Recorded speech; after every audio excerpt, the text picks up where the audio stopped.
Here with another one. So it's the Abstractionist. I'm doing a deck video, one of the first for December. We might see some more decks, y'all. It's like the videos that y'all did not want. I'm giving them straight to y'all. My ear is like a little irritated. Every time it happens. Okay, so the deck that I have today is the Earth Magic Oracle cards, Stephen D. Farmer. I feel like I've heard of Stephen D. Farmer, but I haven't seen that many decks from him. Usually when it comes to like decks like this, it's usually like, well, before she got like excommunicated from the tarot. She excommunicated herself, and then she said inflammatory stuff. Doreen Virtue,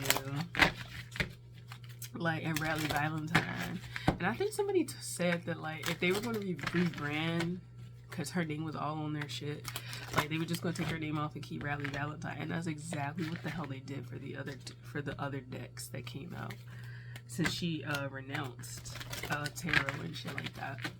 Anyway, so this is Earth Magical Oracle cards. It's kind of one of those decks, I feel like, if you were hanging around like early-ish, like 2016, it was like right on the cusp before like tarot like blew up.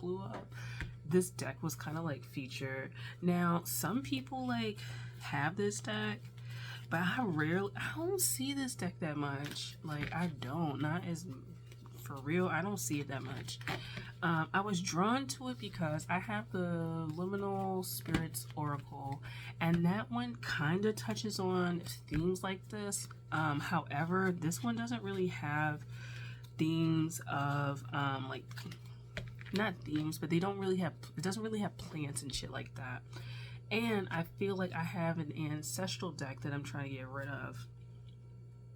And this one has aspects of that feel a little bit more attuned to me, because the other one I just wasn't feeling. Like, I just wasn't feeling how it was put up. I didn't like the artwork. I didn't like how it was set. I just didn't. This one I can get with the aesthetic.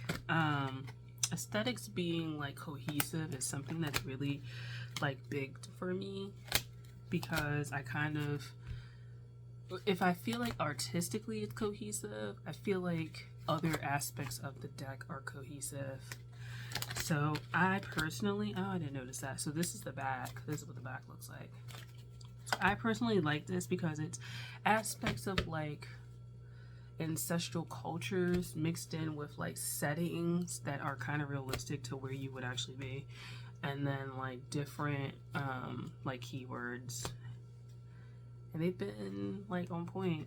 Now this kind of does move into a little bit of not appropriator vibes, but like, as you can see, they touched on a little bit of Africa, they touched on a little bit of Aboriginal, and then like, but they're not going so in depth into the cultures themselves. So like ancient healing wisdom.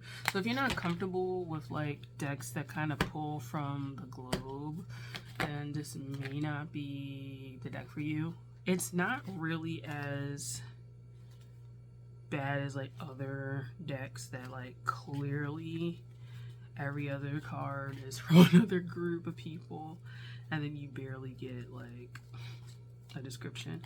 They also have like times of year.